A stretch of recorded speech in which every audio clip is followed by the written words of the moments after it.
தினம் ஒரு தேவ அதிகாரம். யோவான் எழுதிய நற்செய்தி அதிகாரம் 10 இறைவசனம் 1 முதல் 42 முடிய. ஆட்டுக்கொட்டில் பற்றிய உவமை. நான் உறுதியாக உங்களுக்கு சொல்லுகிறேன், ஆட்டுக்கொட்டிலில் வாயில் வழியாக நுழையாமல் வேறு வழியாக ஏறி குதிப்போர் திருடர் அல்லது கொள்ளையராயிருப்பர். வாயில் வழியாக நுழைபவர் ஆடுகளின் ஆயர். அவருக்கே காவலர் வாயிலை திறந்து விடுவார். ஆடுகளும் அவரது குரலுக்கே செவிசாய்க்கும். அவர் தம்முடைய சொந்த ஆடுகளை பெயர் சொல்லி கூப்பிட்டு வெளியே கூட்டி செல்வார். தம்முடைய சொந்த ஆடுகள் அனைத்தையும் வெளியே ஓட்டி வந்த பின் அவர் அவற்றிற்கு முன் செல்வார். ஆடுகளும் அவரை பின்தொடரும், ஏனெனில் அவரது குரல் அவற்றுக்கு தெரியும். அறியாத ஒருவரை அவை பின்தொடரா. அவரை விட்டு அவை ஓடிப்போகும், ஏனெனில் அவரது குரல் அவற்றுக்கு தெரியாது. இயேசு அவர்களிடம் உவமையாக இவ்வாறு சொன்னார், ஆனால் அவர் சொன்னதை அவர்கள் புரிந்து கொள்ளவில்லை. இயேசுவே நல்ல ஆயர். மீண்டும் இயேசு கூறியது, உறுதியாக உங்களுக்கு சொல்லுகிறேன், ஆடுகளுக்கு வாயில் நானே. எனக்கு முன்பு வந்தவர் அனைவரும் திருடரும் கொள்ளையருமே. அவர்களுக்கு ஆடுகள் செவிசாய்க்கவில்லை. நானே வாயில். என் வழியாக நுழைவோருக்கு ஆபத்து இல்லை. அவர்கள் உள்ளே போவார், வெளியே வருவர், மேய்ச்சல் நிலத்தை கண்டு கொள்வர். திருடுவதற்கும் கொல்வதற்கும் அழிப்பதற்குமன்றி திருடர் வேறெதற்கும் வருவதில்லை. ஆனால் நான் ஆடுகள் வாழ்வை பெறும்பொருட்டு, அதுவும் நிறைவாக பெறும்பொருட்டு வந்துள்ளேன். நல்ல ஆயன் நானே. நல்ல ஆயர் ஆடுகளுக்காக தம் உயிரை கொடுப்பார். கூலிக்கு மேய்ப்பவர் ஓநாய் வருவதைக் கண்டு ஆடுகளை விட்டுவிட்டு ஓடி போவார், ஏனெனில் அவர் ஆயரும் அல்ல, ஆடுகள் அவருக்கு சொந்தமும் அல்ல. ஓநாய் ஆடுகளை பற்றி இழுத்து கொண்டு போய் மந்தையை சிதறடிக்கும். கூலிக்கு மேய்ப்பவருக்கு ஆடுகளை பற்றி கவலை இல்லை. நல்ல ஆயன் நானே. தந்தை என்னை அறிந்திருக்கிறார், நானும் தந்தையை அறிந்திருக்கிறேன். அதுபோல நானும் என் ஆடுகளை அறிந்திருக்கிறேன், என் ஆடுகளும் என்னை அறிந்திருக்கின்றன. அவைகளுக்காக எனது உயிரை கொடுக்கிறேன். இக்கொட்டிலை சேரா வேறு ஆடுகளும் எனக்கு உள்ளன. நான் அவற்றையும் நடத்தி செல்ல வேண்டும்.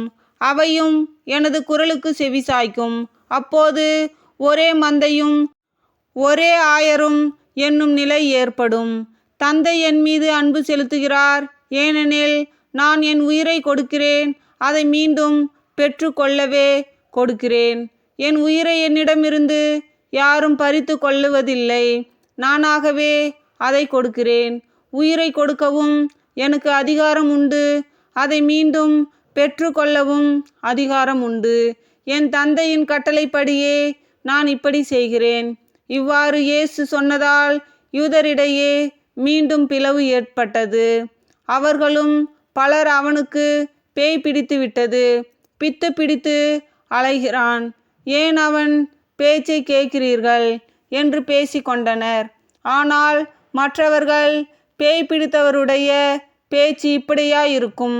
பார்வையற்றோருக்கு பேயால் பார்வை அளிக்க இயலுமா என்று கேட்டார்கள். கோவில் அர்ப்பண விழா. யூதர்கள் இயேசுவை ஏற்க மறுத்தல். எருசலேமில் கோவில் அர்ப்பண விழா நடந்து கொண்டிருந்தது. அப்போது குளிர்காலம். கோவிலின் சாலமோன் மண்டபத்தில் இயேசு நடந்து கொண்டிருந்தார். யூதர்கள் அவரை சூழ்ந்து கொண்டு, இன்னும் எவ்வளவு காலம் நாங்கள் காத்திருக்க வேண்டும்? நீர் மெசியாவானால் அதை எங்களிடம் வெளிப்படையாக சொல்லிவிடும் என்று கேட்டார்கள். இயேசு மறுமொழியாக, நான் உங்களிடம் சொன்னேன், நீங்கள்தான் நம்பவில்லை. என் தந்தையின் பெயரால் நான் செய்யும் செயல்களே எனக்கு சான்றாக அமைகின்றன. ஆனால் நீங்கள் நம்பாமல் இருக்கிறீர்கள், ஏனெனில் நீங்கள் என் மந்தையை சேர்ந்தவர்கள் அல்ல.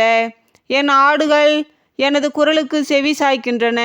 எனக்கும் அவற்றை தெரியும், அவையும் என்னை பின்தொடர்கின்றன. நான் அவற்றிற்கு நிலைவாழ்வை அளிக்கிறேன், அவை என்றுமே அழியா. அவற்றை எனது கையிலிருந்து யாரும் பறித்து கொள்ள மாட்டார். அவற்றை எனக்கு அளித்த என் தந்தை அனைவரையும் விட பெரியவர். அவற்றை என் தந்தையின் கையிலிருந்து யாரும் பறித்து கொள்ள இயலாது. நானும் தந்தையும் ஒன்றாயிருக்கிறோம் என்றார். அவர் மேல் எரிய யூதர்கள் மீண்டும் கற்களை எடுத்தனர். இயேசு அவர்களை பார்த்து, தந்தையின் சொற்படி பல நற்செயல்களை உங்கள் முன் செய்து காட்டியிருக்கிறேன். அவற்றுள் எச்செயலுக்காக என் மேல் கல்லெறிய பார்க்கிறீர்கள் என்று கேட்டார். யூதர்கள் மறுமொழியாக, நற்செயலுக்காக அல்ல, இறைவனை பழித்துரைத்ததற்காகவே உன்மேல் கல்லெறிகிறோம். ஏனெனில் மனிதனாகிய நீ உன்னையே கடவுளாக்கி கொள்கிறாய் என்றார்கள். இயேசு அவர்களை பார்த்து, நீங்கள் தெய்வங்கள் என நான் கூறினேன் என்று உங்கள் மறைநூலில் எழுதியுள்ளது அல்லவா? கடவுளுடைய வார்த்தையை பெற்று கொண்டவர்களே தெய்வங்கள் என்று சொல்லப்படுகிறார்கள். மறைநூல் வாக்கு என்றும் அழியாது. அப்படியானால் தந்தையால் அர்ப்பணிக்கப்பட்டு அவரால் உலகுக்கு அனுப்பப்பட்ட நான் என்னை இறைமகன் என்று சொல்லி கொண்டதற்காக இறைவனை பழித்துரைக்கிறாய் என நீங்கள் எப்படி சொல்லலாம்? நான் என் தந்தைக்குரிய செயல்களை செய்யவில்லை என்றால் நீங்கள் என்னை நம்ப வேண்டாம். ஆனால் நான் அவற்றை செய்தால் என்னை நம்பாவிடிலும் என் செயல்களையாவது நம்புங்கள். அதன் மூலம் தந்தை எனக்குள்ளும் நான் அவருக்குள்ளும் இருப்பதை அறிந்துணர்வீர்கள் என்றார். இதை கேட்டு அவர்கள் அவரை மீண்டும் பிடிக்க முயன்றார்கள். ஆனால் அவர்கள் கையில் அகப்படாமல் அவர் அங்கிருந்து சென்றார். யோர்தானுக்கு அப்பால் யோவான் முதலில் திருமுழுக்கு கொடுத்து வந்த இடத்திற்கு இயேசு மீண்டும் சென்று அங்கு தங்கினார். பலர் அவரிடம் வந்தனர். அவர்கள், யோவான் அரும் அடையாளம் எதையும் செய்யவில்லை, ஆனால் அவர் இவரை பற்றி சொன்னதெல்லாம் உண்மையாயிற்று என பேசிக்கொண்டனர். அங்கே பலர் அவரிடம் நம்பிக்கை கொண்டனர். கிறிஸ்து வழங்கும் நற்செய்தி. கிறிஸ்துவே உமக்கு புகழ். தந்தை, மகன், தூய ஆவியின் பெயராலே ஆமேன்.